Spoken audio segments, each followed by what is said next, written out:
Hi welcome to Tanya YouTube channel. எல்லாம் Tanya YouTube channel பார்க்கும்போது subscribe பண்ணிட்டு பாருங்கள்.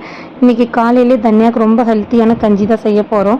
நைட்டே மாவுக்கு வந்து அரிசி உளுந்தெல்லாம் ஊற வச்சுருந்தோம். அப்போ அதில் 2 ஸ்பூன் உளுந்து எடுத்துக்கிட்டுல ஒரே ஒரு ஸ்பூன் பாசிப்பயிறு எடுத்துகிட்டு அதை நல்லா தண்ணியில் கழுவிட்டேங்க. கழுவிட்டு தண்ணி வடிகட்டி தனியாக வச்சுட்டேன். 2 பேரிச்சம்பழம், பெரிய பேரிச்சம்பழமாக 2 பேரிச்சம்பழம், அப்புறம் ஒரே ஒரு ஏலக்காய். நம்ம ஊற வச்ச உளுந்தும் அந்த பருப்பு எல்லாம் சேர்த்துட்டு மிக்சியில் போட்டு ஒரு அடி அடிச்சுக்கலாம். பேரிச்சம்பழம், ஏலக்காய் எல்லாம் சேர்த்துட்டு நல்லா ஒரு 10 நிமிஷம் அரைக்கணும். அதுக்கப்புறம் நல்ல கனமான பாத்திரத்தில் தான் அதை காய்ச்ச முடியும். நார்மலாக சில்வர் பாத்திரத்தில் காய்ச்சினா அடி பிடிச்சிரும். அதனால நல்ல ஒரு கனமான பாத்திரத்தில் இதை எடுத்து வடிகட்டிக்கலாம். ஃபஸ்ட்டு வடிகட்டிட்டு அதோட மட்டி ஏதாவது இருந்துச்சுன்னா வேஸ்டேஜில் வெளியில் வந்துடும். இப்போ நல்லா கைவிடாமல் கிண்டிகிட்டே இருக்கணும். ஒரு 10 நிமிஷமாவது கிண்டணும். நம்ம கிண்டிகிட்டே இருக்கும்போது நல்லா கட்டியே கிடைக்கும்.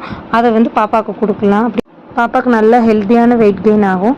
நீங்களும் இதை ட்ரை பண்ணுங்கள். காலையில் ஃபஸ்ட்டு ஃபுட்டே பாப்பாவுக்கு இன்றைக்கி இதுதான். தேங்க்யூ.